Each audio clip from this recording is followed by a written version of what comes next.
Speaker. The Prime Minister. Thank you, Mr. Speaker. As we return from the summer recess, I'm sure the thoughts of members across the House are with the friends and families of the victims of the tragic Barcelona terror attack last month, including 7-year-old Julian Cadman. Mr. Speaker, I want to reassure the House that the United Kingdom has ensured that assistance in the form of military and humanitarian resources are already in place for those countries, including the overseas territories, which are preparing for Hurricane Irma. Mr. Speaker, this morning I had meetings with ministerial colleagues and others. In addition to my duties in this House, I shall have further such meetings later today. Anna Soubry. Thank you, Mr. Speaker. And of course, everybody agrees with my right honourable friend in the thoughts that she shares, especially in relation to all those who perished in the terror attack in Barcelona, especially Julian Cadman. Mr. Speaker, as part of the process of leaving the European Union, it is imperative that we transfer existing EU laws, regulations, directives and the rest into substantive British law. But there are many concerns, very serious concerns, along these benches about the means, not the ends, of the EU withdrawal bill. So could my right honourable friend assure me that she will look in particular at those amendments that seek to change the EU withdrawal bill so that it doesn't become an unprecedented and unnecessary government power grab? Minister. I'm very grateful to my right honourable friend for raising this issue, and I know that, like me, she wants to see an orderly exit from the European Union and will be supporting this bill, which enables us not just to leave the EU, but to do so in an orderly manner with a functioning statute book. Now, as we do that, of course, we will require certain powers to make corrections to the statute book after the bill becomes law, because the negotiations are ongoing, and we'll do that via secondary legislation, which will receive parliamentary scrutiny, an approach that has been endorsed by the House of Lords Constitution Committee. But I would like to reassure my right honourable friend that as the bill goes through its scrutiny in this House and the debate continues, we will of course listen very carefully to that debate, and I will be very happy to meet my right honourable friend to discuss this further. Jeremy Corbyn. Mr. Speaker, I agree with the Prime Minister on what she just said about Barcelona. The attack was abominable and appalling, and I think we should think of the victims, but also thank the people of Barcelona for their wonderful community response to what was a threat to all of them. Mr. Speaker, I hope the whole House will join me in thinking also of the victims of the terrible floods in Bangladesh, Nepal, India, Sierra Leone and Texas, and obviously our thoughts are with those facing Hurricane Irma in the Caribbean as we speak. Mr. Speaker, every member across this House should be concerned that inflation is once again running ahead of people's pay. This week, workers at McDonald's restaurants took strike action for the first time in this country. The boss of McDonald's, Steve Easterbrook, is reported to have earned £11.8 million last year, while some of his staff are paid as little as £4.75 per hour. Does the Prime Minister back the McDonald's workers' case for an end to 0 hours contracts and decent pay? Prime Minister. Obviously, the issue that has taken place in McDonald's is a matter for McDonald's to deal with, but the questions... Let's focus on what the right honourable gentleman has raised, which is, let's focus on what the right honourable gentleman has raised about things like zero hours contracts. In fact, the number of people on 0 hours contracts is very small. There are people who genuinely say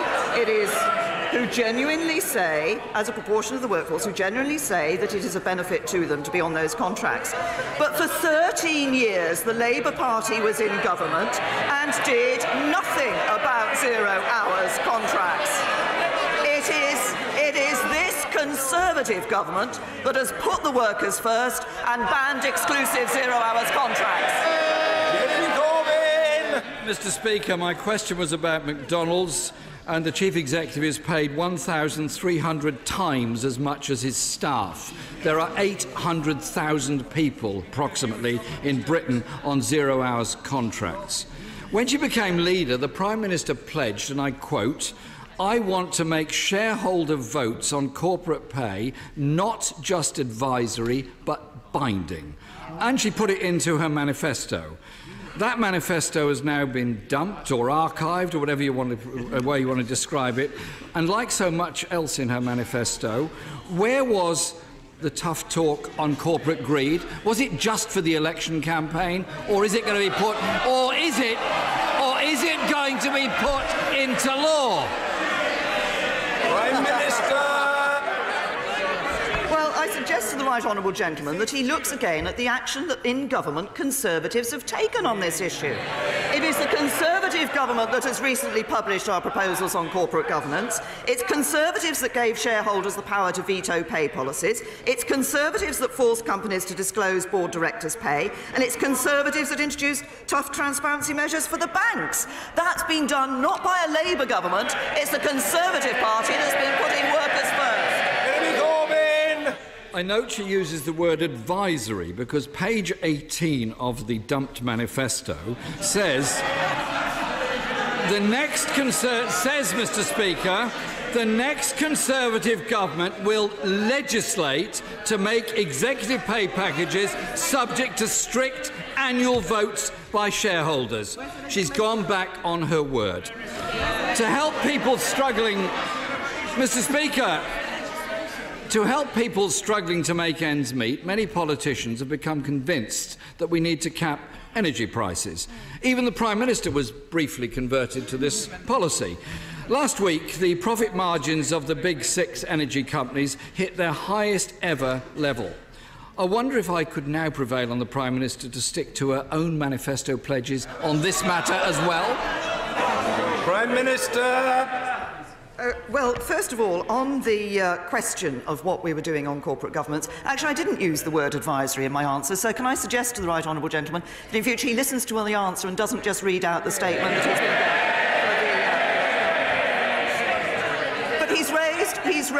But he has raised an important issue. He's raised an important issue about energy prices because we are concerned about the way that that particular market is operating. We do expect the companies to treat customers fairly, and that's why we have been looking at the action that can be taken, and it's why the Business Secretary has been doing exactly that, and he wrote to Ofgem in June asking them to advise on what action they could take to safeguard customers. We're particularly concerned about those who are the poorest customers who are kept on these tariffs that do not give them value for money. So I agree, and it's the government that is doing something about it. Well, Mr. Speaker, if only that were the case, because Ofgem's plans only will benefit 2.6 million customers. 17 million customers are shortchanged by the big 6 energy companies. She could and should take action on it. Mr. Speaker, but she's not the only one going back on her word.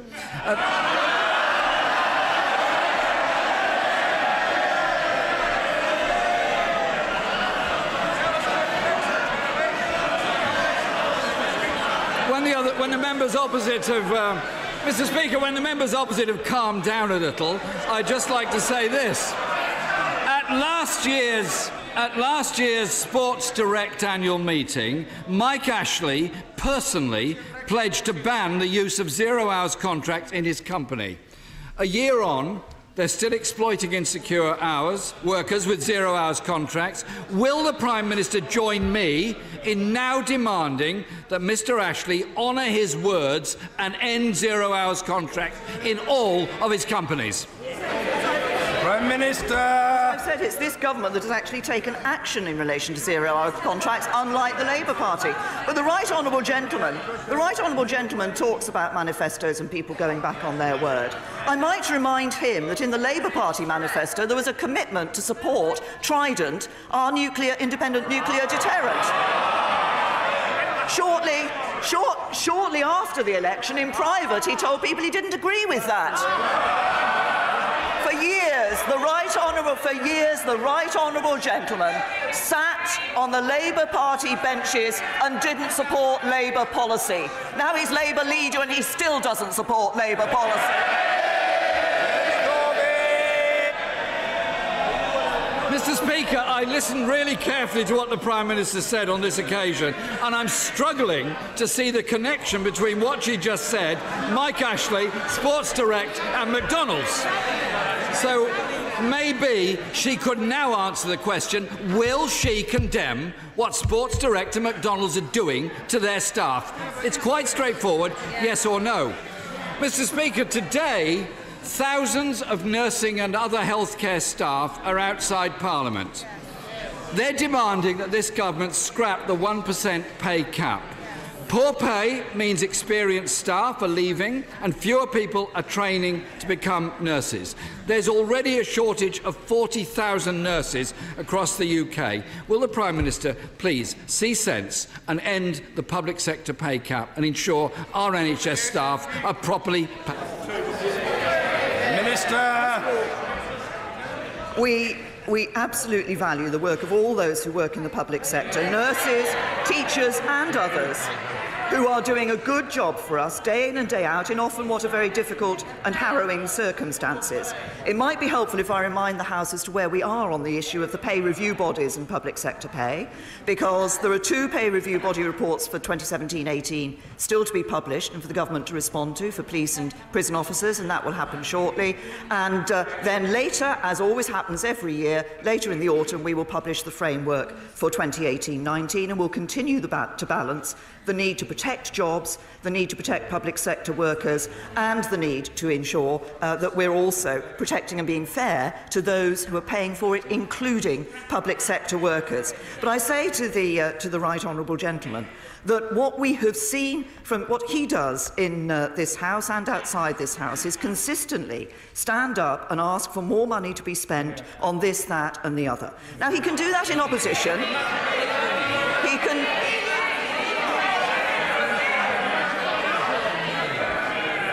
He asks consistently for more money to be spent. He can do that in opposition because he knows he doesn't have to pay for it. The problem with Labour is that they do it in government as well. And when Labour, as a result of the decisions the Labour Party took in government, as a result of the decisions the Labour Party took in government, we now have to pay more on debt interest than on NHS pay. That's the result of Labour. Speaker, the Prime Minister had no problems finding £1 billion to please the DUP. No problems whatsoever. And NHS staff are 14% worse off than they were 7 years ago. Is she really happy that NHS staff use food banks? Warm words don't pay food bills. Pay rises will help to do that. She must end the public sector pay cap. The reality, Mr. Speaker, for working people is lower wages and less job security, with in-work poverty now at record levels. So will the Prime Minister clarify something she evaded during the election campaign? For those struggling to get by, whether employed, self-employed, permanent or temporary, can the Prime Minister categorically state today they will not see rises in the basic rate of income tax, national insurance contributions or value-added tax? Prime Minister. I can tell the right honourable gentleman the help we have been giving to those who are just about managing. We've taken 4 million people out of paying income tax altogether. We've given a tax cut to over 30 million people. We see record numbers of people in employment in this country. We have given the lowest earners the highest pay rise for 20 years by introducing the national living wage. But you only get that with a strong economy. We believe in sound money. He believes in higher debt. We believe in making our economy strong so we can invest in our public services. Labour's approach is reckless, ours is balanced. Our approach delivers a strong economy. That's more money for the public services, more jobs for people and families. But you only get a strong economy and a better future with the Conservatives. Thank you very much, Mr. Speaker. As the Prime Minister said, this government has an outstanding record of job creation, with 3 million more people in work than 7 years ago. It is perfectly true that wage rises have not been as high as we would have hoped, but I'm proud that we gave that big boost to people at the low end with the rise in the national living wage. What the right honourable gentleman opposite does not understand is you can only have sustainable rises in pay with increases in productivity. My question to the Prime Minister is, will she instruct all of her ministers to bring forth proposals for productivity rises in time for the Chancellor to announce them at the Right honourable gentleman, the Prime Minister. I thank my right honourable friend, and he's absolutely put his finger on it. Productivity is absolutely crucial for the strength of our economy going forward and improving that productivity. And that's why we're introducing our modern industrial strategy, which will boost productivity. It's also why we are introducing technical education, really good quality technical education for the first time in this country, to ensure that young people have the skills they need to take the higher paid jobs that will be created as a result of our industrial strategy. Ian Blackford. Thank you, Mr. Speaker. Does the Prime Minister agree with me that immigration is essential to the strength of the UK economy, as well as enhancing our diversity and cultural fabric? Prime Minister. As I have said on many occasions before, overall immigration has been good for the UK. But what people want to see is control of that immigration. That's, I think, what people wanted to see as a result of coming out of the European Union. We're already able to exercise controls in relation to those who come to this country from outside the countries within the European Union. And we continue to believe as a government that it's important to have net migration at sustainable levels. We believe that to be the tens of thousands, because of the impact particularly it has on people at the lower end of the income scale in depressing their wages. Ian Blackford. Mr. Speaker, last October, the Prime Minister was forced into a humiliating U-turn on proposals to force companies to disclose how many foreign workers they employ. During the summer, 100 EU nationals resident in the United Kingdom received deportation notices in error, causing alarm to them and many others. We need to cherish those who are here and not chase them away. The Prime Minister must stop dancing to the tune of her right-wing backbenchers and apologise for the disgraceful treatment her government has shown migrants in the UK. In the first instance, will she pledge that international students will no longer be included in the net migration figures?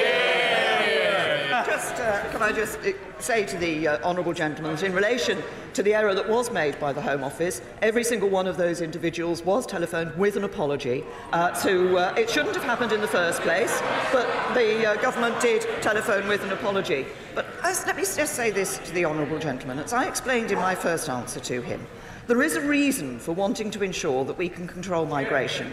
It is because of the impact that that migration can have, that net migration can have, on people, on access to services, on infrastructure, but crucially, it often hits those at the lower end of the income scale hardest.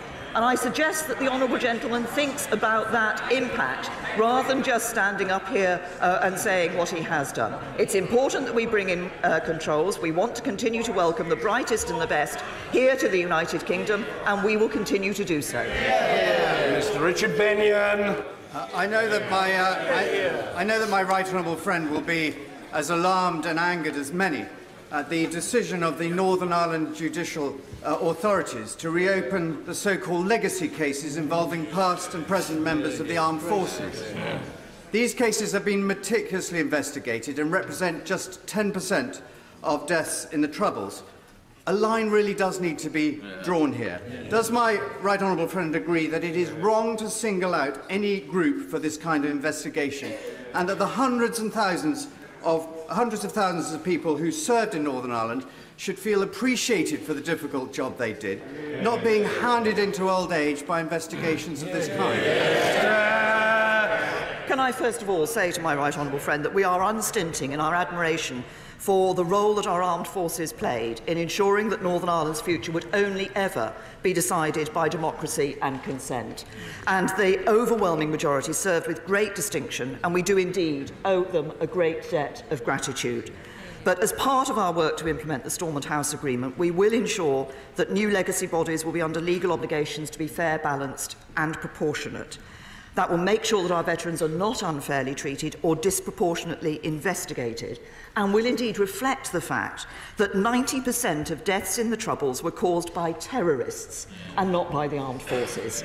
But, of course, as he will understand, as he will appreciate, the investigations by PSNI are, of course, a matter for them, as they are independent of government. Lady Alexander. Thank you, Mr. Speaker.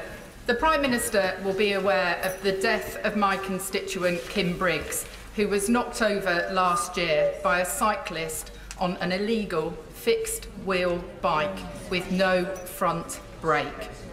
Does the Prime Minister agree with me that the law on dangerous driving should be extended to include offences by cyclists? And does she also agree with me that the 1861 offence of wanton and furious driving, which the prosecution had to rely upon in this case, is hopelessly outdated and wholly inadequate?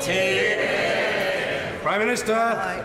Can I first of all extend our sympathies to the family and friends of the Honourable Lady's constituent who died in those tragic circumstances. And she's raised an important issue. It was, of course, I think we should welcome the fact that the prosecution were able to find legislation under which they were able to take a prosecution, but the point she makes is a general one about ensuring that our legislation keeps up to date with developments that take place, and I'm sure this is an issue that the Secretary of State for Transport will look at. Helen Whately. Thank you, Mr. Speaker. Living near a natural green space is good for your physical and mental health. But those in the most deprived areas of this country are the least likely to do so. My right honourable friend is committed to reducing inequality and improving mental health. Can I ask her to read the new report published by the Conservative Environment Network, masterminded by my honourable friend, the member for Taunton Dean, and ask her to take on board its recommendation to consider the environment across government policy? Well, I thank my Prime Minister. The whole question of mental health is one that I know she has campaigned on and has a particular interest in, and it's interesting that she has raised, I welcome the fact that she's raised this issue of the health benefits of green space, which is becoming, I think, ever more recognised. And certainly I know that this is something that the Conservative Environment Network highlights in its report. DEFRA is about to produce, or will be producing, a 25-year environment plan. It will look at the evidence within that report, and it will focus on what can be done to ensure that the benefits provided by access to green space are available to all segments of society. Ruth Smith. Thank you. Thank you, Mr. Speaker. This summer, a third of all parents across the country went without a meal to ensure that they could feed their children during the school holidays. In Stoke-on-Trent, amazing volunteers came together to provide over 10,000 meals for local kids. I'm very proud of my constituents, but I'm disgusted at this government who have done nothing and turned a blind eye. How many kids have to go hungry? How many parents have to go without food before this Prime Minister will do her job and act? Prime Minister. Well, I have to say to the Honourable Lady, I recognise, the issue that she has raised about children, particularly those who are normally able to access free school meals during term time, and the impact this has during the holidays, is a matter that her Right Honourable friend, the member for Birkenhead, has, of course, been taking up, and together with colleagues in the APPG for Hunger. Now, from the government's point of view, our focus remains on tackling the root causes of poverty. This is what is important, not just the symptoms.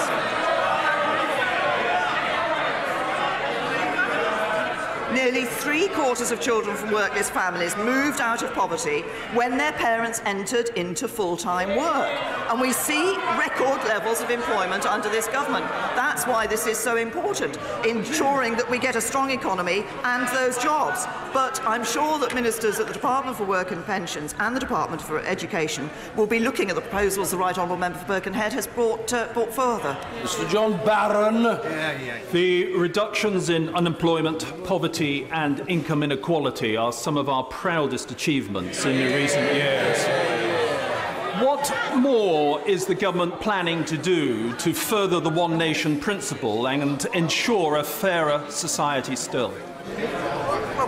Prime Minister is absolutely right, because under this government we have seen income inequality fall to its lowest level since 1986. The number of people in absolute poverty is at a record low, and we've got the lowest unemployment rate since 1975. But he's right, there is more to do, and that's why yesterday we announced a £40 million for youth organisation to boost the skills and life chances for young people who are living in disadvantaged areas. I think that will have a transformational effect on the lives of some of our most disadvantaged young people and will help to achieve the fairer society that my honourable friend has rightly referred to. Luciana Berger. Thank you, Mr. Speaker. A few weeks ago, the utterly shaming lack of mental health provision in this country was condemned by our most senior family court judge, as he sought a bed for a desperately ill teenage girl. The 17-year-old had been restrained no fewer than 117 times in a place not fit to care for her. Does the Prime Minister agree with me in echoing the words of Sir James Mumby that the continued failure to tackle our nation's mental health crisis means the state will have blood on its hands? Prime Minister. I'm sure everybody across this House was concerned to read of the circumstances of the individual that she has referred to and the treatment that she had received. I accept that we need to do more in relation to our mental health services. That's precisely why the government is putting more money into mental health. It's why we have introduced a number of programmes, particularly focusing on the mental health of young people. It's why we've reduced by 80% the numbers of people being detained in police cells because of their mental ill health. And as I say, we've increased the funding. But of course we need to do more. That's why we're pushing forward on further change. And we are pledged to reforming outdated mental health laws, and we've created targets to improve standards of care. I agree mental health is important. This government is focusing on it. This government is putting more resource into it. David Duguid. Thank you, Mr. Speaker. Given the importance of the fishing industry around the whole of the United Kingdom, and in particular my constituency of Banff-and-Buchan, can I ask the Prime Minister what discussions the government has had with the representatives of the fishing industry in the north east of Scotland as part of the ongoing EU withdrawal negotiations? Minister. I recognise the importance of the fishing industry to a number of parts of the United Kingdom, including, of course, my honourable friend's constituency, and he's right to raise this point. The government is engaging with a range of fishing stakeholders, including a meeting with the Scottish Fishermen's Federation, which took place in July. We do value our fishing communities, and supporting them will be an important part of the action we take as we exit from the European Union. So we're working closely with the fishing industry. I myself, on a number of occasions across the summer, have met some fishermen and spoken to them about the industry, and we're working with fishermen and others who have a stakeholder in the industry to make sure that we get this right when we leave the European Union. Nigel Dodds. Thank you, Mr. Speaker. The Prime Minister will be aware of our initiative last week to have devolution up and running in Northern Ireland immediately in parallel with the talks process, an initiative which was welcomed by the Irish Government, opposition parties and a wide section of public opinion in Northern Ireland. If, however, despite all of our best efforts and the agreement of all the other parties, Sinn Féin stands alone, continues to block the restoration of government in Northern Ireland, will she confirm to the House what a government spokesperson said yesterday evening about the future governance arrangements for Northern Ireland, in particular the very welcome statement that there will be no question of joint authority or a role for Dublin? Minister. The right honourable gentleman is right about the importance of the talks that we have to restore a devolved administration in Northern Ireland. I am happy to confirm that we would not be looking at a joint authority. He will be aware that the Belfast Agreement does include within it certain responsibilities in relation to the Government of the Republic of Ireland and North-South coordination. But I think that the focus for all of us should be on trying to ensure that we can resolve the current differences and we can see that devolved administration reasserted in Northern Ireland. I think that is what will be best for the people of Northern Ireland. Chris Phil.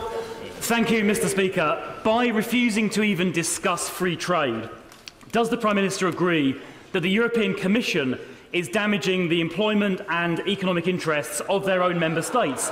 For example, endangering jobs in the German car industry for whom the UK is the largest export market. Will the Prime Minister call on other European heads of government to prevail on the European Commission to end this act of wanton economic self-harm and start free trade talks which are so clearly in the interests of everybody? Prime Minister! To my honourable friend, as he will know, my right honourable friend, the Secretary of State for exiting the EU, was recently back in Brussels for the further round of negotiations. Those have been productive and constructive, but of course we do want to see the discussions moving on to the future relationship. What this government has done over the summer and will be continuing to do is publishing a set of position papers that set out options and ideas for how that deep and special partnership can be taken forward in the future. But my honourable friend is absolutely right. This isn't just a question of what suits the United Kingdom. Actually, it's in the interests of the European Union to have that good, deep and special partnership. Mohamed Yassin. Thank you, Mr. Speaker. What action is the Prime Minister taking to ensure that my constituents, many of whom are paying in excess of £5,000 to travel to London every year, get better service, not the service the new plans under our government have introduced? And under these plans, the people of Bedford will lose the intercity rail services. Prime Minister. I didn't catch. Well, can I say to the honourable gentleman that if you look at the record of this government, we recognise the importance of rail services. Oh, he says, no, we don't. I suggest he just looks at the funding that we are putting into improving rail services across this country. That is a sign of the recognition we have of the importance of those services. One person sleeping rough is one too many. Our party's manifesto set out to end rough sleeping by the end of this Parliament. Now, given the important role that charities play in this task, will the Prime Minister join me in paying tribute to the excellent charity Crisis, which is marking its 50th anniversary? Prime Minister! I first of all pay tribute to my honourable friend, because I know this is an issue that he cares about deeply, and he co-chairs the APPG on ending homelessness. And he's right, we did have a commitment in relation to reducing rough sleeping, and by halving it by 2022 and eliminating it altogether by 2027, and £550 million has already been allocated until 2020 to tackle homelessness and rough sleeping. But I'm also happy to join with him in paying tribute to Crisis as they mark their 50th anniversary. They have been doing, over those 50 years, doing a very important job, and I will be hosting a reception for them to mark their 50th anniversary in Downing Street later today. Naz Shah. Thank you, Mr. Speaker. The University of Bradford in my constituency makes a compelling case for a medical school teaching all types of health professionals. Can the Prime Minister confirm that those universities where the need is the most and greatest will be given the opportunity to set up medical schools? Well, we, first of all, of course, I'm pleased that we're going to be increasing the number of training places, and that does mean that the Department of Health is looking at the whole question of what places are available where and what new medical schools should be set up. So I'm sure that the Secretary of State for Health will be interested in hearing her pitch for Bradford to have a medical school. Ms Davis. Thank you, Mr. Speaker. In the 1960s and 70s, thousands of women were prescribed Primados as a pregnancy test. This resulted in profound effects for the babies that followed, including my constituent Charlotte Fensom, who cares as the sister alongside elderly parents of her brother Stephen, who was profoundly affected. Does the Prime Minister agree with me that those families do now deserve justice, and there should be a chance to launch a public inquiry into this terrible scandal? Prime Minister. My honourable friend has raised an important issue, and she's absolutely right to do so. And we should recognise the impact that this had on those women who took this hormone pregnancy test during pregnancy from the late 1950s into the 1970s. I think 1978 was the last time. There is an expert working group which has been set up, which is looking into this issue, which is due to publish its findings in the autumn. But I'd be very happy to meet my honourable friend to discuss this issue with her. Layla Moran. Mr. Speaker, parents in my constituency are disappointed. Over the summer, they sought to take advantage. Order, very unseemly response. The honourable lady is a new member. Order. The Honourable Lady is a new member. She's highly articulate, and she will be heard. The Honourable Lady will be heard. Leila Moran. Mr. Speaker, parents in my constituency are disappointed. Over the summer, they sought to take advantage of the 30 hours of free childcare. But due to underfunding, they found that it was not available and not free. Will the Prime Minister apologise to parents across the country for false advertising on what otherwise would have been a welcome policy? Prime Minister. Well, what I can tell the Honourable Lady is that we are investing £1 billion of extra funding every year in early years entitlements, and that includes £300 million per year to increase the national average funding rate. And this investment is based on work that was done, a plan that was done by the Department for Education, which was indeed described by the National Audit Office as thorough and wide-ranging. Now, there are important ways that childcare providers can get more from their funding. The DfE is offering to support them to do that. But its independent research has shown that our hourly funding rate is significantly higher than the average cost for providing a place to a 3- or 4-year-old. And I would hope the Honourable Lady would welcome the fact that this issue of childcare is one that this government has taken on board and is delivering on. Michelle Donovan. Yeah. Thank you, Mr. Speaker. For the second year running, I'm planning the Wiltshire Festival of Engineering, this time with the Honourable Member for South West Wiltshire. We hope to inspire 3,000 children to help challenge stereotypes of engineering careers, to help combat the local skills gap, and in addition, we want to highlight that Wiltshire really is a hub of engineering, design and technology. Would the Prime Minister consider attending this wonderful event? Prime Minister.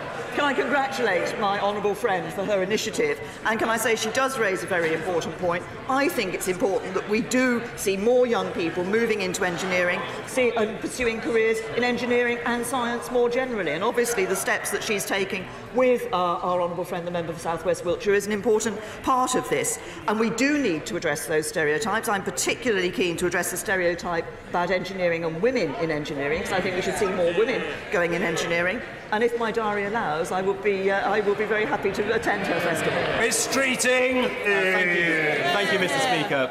Clinicians don't believe it would be safe. Commissioners and providers don't believe it would be feasible. So isn't it now the time for ministers to reverse the decision they took in 2011 to close the Accident and Emergency Department at King George Hospital? Can I say to the honourable gentleman, we have been very clear that where decisions are taken, we want those decisions to be taken at a local level with clinical advice, and that is exactly what the Department of Health is doing. Mr. Speaker, as Home Secretary, the Prime Minister was one of the first to appreciate the alarming extent of child sexual exploitation and respond to calls from many of us to set up the Historic Abuse Inquiry. Did she agree with me that those who expose and work to root out the criminal perpetrators for the horrific crimes they commit, especially in the face of so-called cultural sensitivities hiding behind the cloak of political correctness, should be encouraged and promoted, not castigated and gagged? Prime Minister. My honourable friend has raised a very sensitive and important issue, and as he says, as was a particular issue an issue that I took a particular interest in when I was Home Secretary. Anyone who abuses a child must be stopped regardless of their race, age or gender. Child sexual exploitation is not exclusive to any single culture, community, race or religion. It does happen in all areas of the country. It can take many different forms. But I'm clear, and the government is clear, that political or cultural sensitivities must not get in the way of preventing and uncovering child abuse. And the freedom to speak out must apply to those in positions of responsibility, including ministers and shadow ministers on both sides of this House. Because if we turn a blind eye to this abuse, as has happened too much in the past, then more crimes will be committed and more children will be suffering in silence. Liz Kendall. Thank you, Mr. Speaker. Glenfield's Children's Heart Surgery Unit has some of the best outcomes in the country, including mortality rates lower than the national average. Now, Professor Aradazi says proposals to change children's heart surgery are astonishing, embarrassing and plucked out of thin air. So So can I ask the Prime Minister to ensure the final decision is made on the basis of sound clinical evidence and when this House is sitting, so MPs can question ministers about NHS England's plans? Minister.